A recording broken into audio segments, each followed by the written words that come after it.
जय श्री कृष्णा। मैं आचार्य ज्योति वैदिक एस्ट्रो केंद्र में आप सभी का स्वागत करती हूँ। आज हम बात करेंगे गोवर्धन पूजा की, जो हम 22 अक्टूबर 2025 को मनाने जा रहे हैं। यह जो पर्व है, ये भगवान श्री कृष्ण के दिव्य संरक्षण का पर्व है। भारतीय संस्कृति में त्योहार केवल एक अवसर ही नहीं, बल्कि वे जीवन को धर्म, आध्यात्म और प्रकृति से जोड़ने वाले सेतु होते हैं।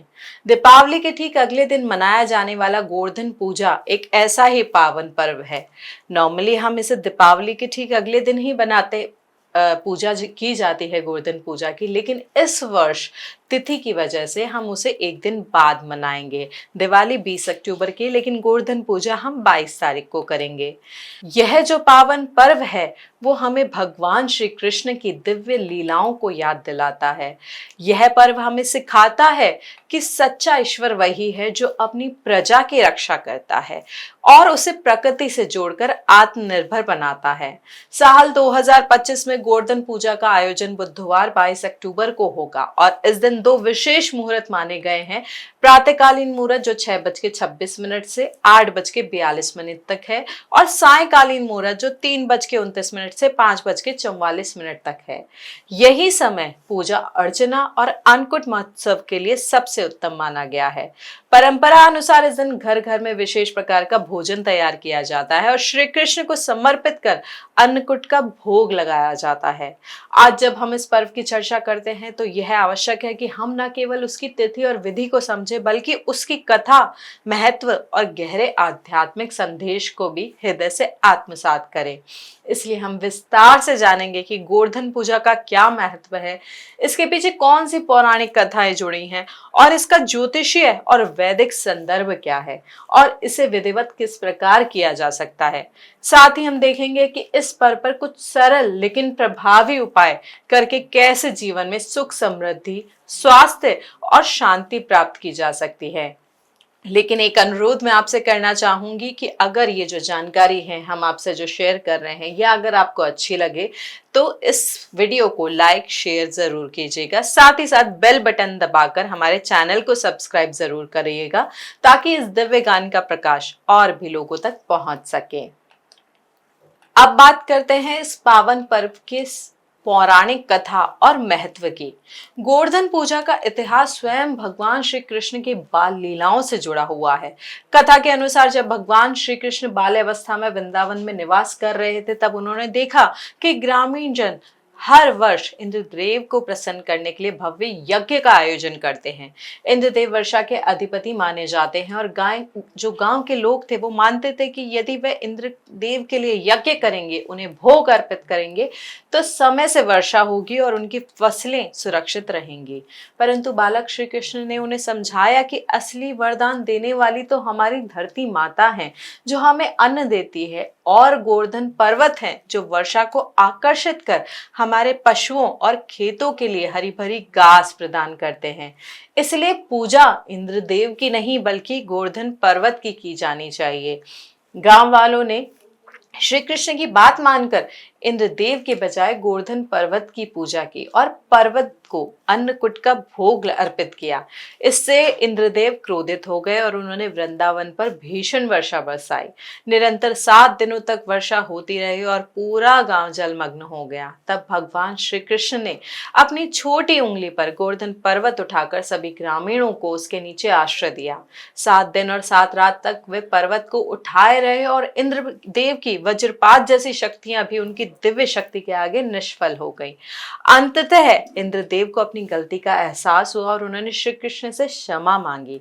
इस प्रकार यह पावन पर्व भगवान श्री कृष्ण की उस लीला की स्मृति है जब उन्होंने अपने भक्तों को आपदा से बचाया और यह सिखाया कि प्रकृति ही हमारी असली माता है।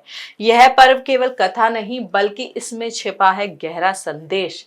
ईश्वर उन्हीं का है जो अपने लोगों की रक्षा करते हैं। गोवर्धन पूजा हमें सिखाती है कि हमें प्रकृति, पशु पक्षी और धरती माता का सम्मान करना चाहिए। यह पर्व मानव और प्रकृति के अटूट बंधन का उत्सव है। अब यह समझने के बाद कि इस पावन पर्व की कथा क्या है, क्यों मनाया जाता है, अब हम इसके वैदिक और ज्योतिषीय संदर्भ पर बात करेंगे। हम अगर वैदिक दृष्टि से देखें तो कार्तिक मास का जो शुक्ल पक्ष है विशेष रूप से पवित्र माना जाता है। अमावस्या को दीपावली के साथ मां लक्ष्मी और भगवान गणेश का स्वागत होता है और उसके अगले दिन प्रतिपदा को गोवर्धन पूजा मनाई जाती है। ज्योतिषीय रूप से यह समय चंद्रमा के शुक्ल पक्ष में प्रवेश का होता है, जब अंधकार घटने लगता है और प्रकाश की वृद्धि होती है। यह प्रतीकात्मक है कि भगवान श्री कृष्ण के संरक्षण में मनुष्य अपने जीवन से अज्ञान और भय का अंधकार दूर करता है और प्रकाश, ज्ञान और समृद्धि की ओर अग्रसर होता है। गोवर्धन पूजा का एक और विशेष ज्योतिषीय महत्व है, इसे अन्नकूट महोत्सव भी कहा जाता है। तो जो अन्न का जो संबंध होता है वो सीधे सीधे चंद्रमा और शुक्र ग्रह से होता है। चंद्रमा मन और भावनाओं का कारक है, जबकि शुक्र ऐश्वर्य और समृद्धि का है। कार्तिक शुक्ल प्रतिपदा को अन्नकूट के रूप में प्रसाद, जो महाप्रसाद तैयार किया जाता है और जिसका भोग हम श्री कृष्ण को लगाते हैं, यह इन दोनों ग्रहों को यानी चंद्रमा और शुक्र को संतुष्ट करता है। इससे जीवन में मानसिक शांति, ऐश्वर्य और धन की वृद्धि होती है। इसके अतिरिक्त इस दिन तुलसी पूजन का भी विशेष प्रावधान है और इसका महत्व भी बहुत ज्यादा है। क्यों? क्योंकि ज्योतिष में तुलसी जी का संबंध शुक्र के साथ साथ गुरु ग्रह से भी माना जाता है, जो ज्ञान और धर्म के कारक हैं। इस दिन गोवर्धन पूजा केवल धार्मिक नहीं बल्कि ग्रह नक्षत्रों को संतुलित करने वाला आध्यात्मिक पर्व भी है, जो ना ही आपकी मानसिक शांति प्रदान करता है बल्कि आपके ग्रहों को संतुलित कर आपको सही राह भी दिखाता है। तो यह पावन पर्व ना केवल पौराणिक रूप से बल्कि ज्योतिषीय और आध्यात्मिक रूप से भी बहुत महत्वपूर्ण है। आइए अब बात करते हैं पूजन मुहूर्त की और पूजन विधि की। साल 2025 में गोवर्धन पूजा का आयोजन 22 अक्टूबर बुधवार को होगा। शास्त्रों के अनुसार बात करें तो पूजा का समय प्रातःकालीन और सायकाल में रखा जा सकता है। इस वर्ष प्रातःकालीन मुहूर्त सुबह 6:26 से 8:42 तक है और सायकालीन मुहूर्त 3:29 से 5:44 तक है। पूजा विधि की अगर मैं बात करूं तो पूजा विधि में जैसे सबसे पहले हमारे जो परंपरा है कि प्रातःकाल स्नान करके स्वच्छ वस्त्र धारण करें। घर के आंगन या मंदिर में गाय के गोबर से गोवर्धन पर्वत का स्वरूप और श्री कृष्ण का स्वरूप बनाएं। इसे फूलों, पत्तियों और रंगोली से सजाएं। कुछ स्थान पे मिट्टी या अन्य से भी गोवर्धन पर्वत बनाने का प्रावधान है। तो जो आपकी परंपरा है, जो आपके सोशल, जो आपका सर्कल है, जिस जगह आप रह रहे हैं, जिस प्रांत में आप रह रहे हैं, जहाँ पे जैसी आपकी परंपरा है उसके अनुसार आप गोवर्धन पर्वत और श्री कृष्ण को बना सकते हैं। पर्वत के मध्य भाग में एक छोटा सा गड्ढा बनाकर उसमें दीपक रखा जाता है, जो पर्वत की जीवन ऊर्जा का प्रतीक होता है। इसके बाद भगवान श्री कृष्ण की मूर्ति या चित्र को गोवर्धन के समीप स्थापित किया जाता है। फिर अन्नकूट का भोग लगाया जाता है, जिसमें चावल, गेहूं, दालें, सब्जियां, मिठाइयां या 56 या 108 प्रकार के व्यंजन, जैसी आपकी श्रद्धा है, जैसी आपकी परंपरा है, उसके अनुसार तैयार करके उनका भोग लगाया जाता है। भोग लगाने के पश्चात धूप, दीप, पुष्प, गंध और नैवेद्य से पूजा को संपन्न किया जाता है। इस दिन गायों की भी विशेष पूजा की जाती है। गायों को स्नान कराकर उनके सींगों को सजाया जाता है, माथे पे उनके तिलक लगाया जाता है और उन्हें अच्छे भोजन का पहला अंश अर्पित किया जाता है। यदि घर में गाय ना हो तो घर के बाहर किसी गौशाला में भोजन अर्पित करना बहुत फलदायी होता है। पूजा के उपरांत परिवारजन मिलकर गोवर्धन परिक्रमा करते हैं, अर्थात जो पर्वत आपने बनाया है उसके चारों ओर 7 बार प्रदक्षिणा की जाती है और श्री कृष्ण का जय घोष किया जाता है। तो ये आपकी जो पूरी पूजन विधि, साथ ही साथ मुहूर्त है, जो आप इस पावन पर्व पे कर सकते हैं। अब हम बात करते हैं गोवर्धन पूजा से जुड़े हुए सरल उपाय। ऐसे कौन से उपाय हैं जो हम इस पावन दिन पे कर सकते हैं स्वास्थ्य लाभ के लिए, अपने परिवार की सुख समृद्धि और शांति के लिए? घर के मुख्य द्वार पर गोबर से इस दिन स्वास्तिक बनाकर उस पर खील, जिसे लैया भी हम कहते हैं, उसका भोग लगाएं। शाम के समय तुलसी जी के नीचे घी का दीपक जरूर लगाएं। साथ ही साथ जहां आपने पर्वत की स्थापना की है, यानी गोवर्धन पर्वत और श्री कृष्ण की स्थापना की है, वहां शाम को दीपक जरूर जलाएं।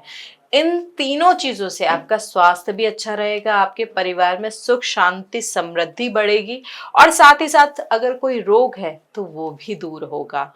धन समृद्धि के लिए अगर मैं बात करूं तो इन चीजों के अलावा आप गोवर्धन पूजा के दिन 5 गोमती चक्र लाल कपड़े में बांध कर तिजोरी या पर्स में रख सकते हैं।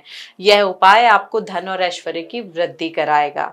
करियर में अगर आप प्रगति चाहते हैं तो इस दिन विष्णु मंदिर में हरी सब्जियों का दान करें और विष्णु जी का जो ये मंत्र है ओम नमो भगवते वासुदेवाय नमः का जाप करें। और इसका जाप अगर आप एक माला कर सकते हैं तो वो बहुत प्रभावशाली होगी। एक माला यानी 108 बार इस मंत्र का जाप करें। ये आपको करियर में तरक्की प्रदान करने का योग बनाएगा।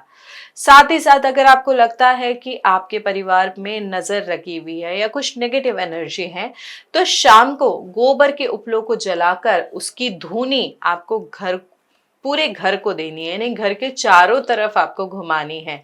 इससे जो नकारात्मक ऊर्जा है वो नष्ट होगी और घर में शांति आएगी। अगर मैं वैवाहिक सुख के लिए बात करूं तो विवाहित स्त्रियां इस दिन अपने पति की लंबी आयु के लिए गोवर्धन पर्वत के चारों ओर परिक्रमा करें और श्री कृष्ण और राधा जी का ध्यान करें। यह जो आप ध्यान करेंगे, जो ये पवित्र रिश्ता है, ये जो पवित्र दिन है, ये सारी ऊर्जा आपके वैवाहिक जीवन में सही प्रकार से सही डायरेक्शन या सही मार्गदर्शन लेके आएगी, ताकि जो भी प्रॉब्लम हो रही है, जो भी कॉन्फ्लिक्ट आप फेस कर रहे हैं या कम्युनिकेशन इशू आप फील कर रहे हैं, वो सॉर्ट आउट होने का योग बनेगा या कोई आएगा जो आपको इन सब चीजों में संभाल पाएगा या समझा पाएगा। तो देखिए, गोवर्धन पूजा केवल एक धार्मिक उत्सव नहीं है, बल्कि ये प्रकृति, अन्न और गौ माता की महिमा को स्वीकार करने का दिन है। यह पर्व हमें सिखाता है कि जीवन का वास्तविक सुख तभी संभव है जब हम प्रकृति का सम्मान करें और उसकी रक्षा करें। भगवान श्री कृष्ण ने गोवर्धन उठाकर हमें संदेश दिया है कि ईश्वर भक्तों का सच्चा रक्षक है और हमें भय से मुक्ति केवल उसकी शरण में मिल सकती है। आज के युग में जब हम पर्यावरण संकट और प्राकृतिक असंतुलन का सामना कर रहे हैं तो गोवर्धन पूजा का संदेश और भी प्रासंगिक हो जाता है। यह हमें चेतावनी देता है कि यदि हमने अन्न और पशु पक्षियों की उपेक्षा की तो हमें आपदाओं का सामना करना पड़ सकता है। इसलिए इस पर्व के दिन हमें संकल्प लेना चाहिए कि हम धरती माता, जल, वायु और पशुओं का सम्मान करेंगे और उन्हें सुरक्षित रखेंगे। अंततः गोवर्धन पूजा भक्ति, समर्पण और आभार का प्रतीक है, ईश्वर के प्रति, प्रकृति के प्रति और जीवन के प्रति। आइए इस वर्ष हम सब मिलकर 22 अक्टूबर को गोवर्धन की पूजा करें और भगवान श्री कृष्ण से प्रार्थना करें कि वह हम सबको स्वास्थ्य, समृद्धि और शांति प्रदान करें। जय श्री कृष्ण।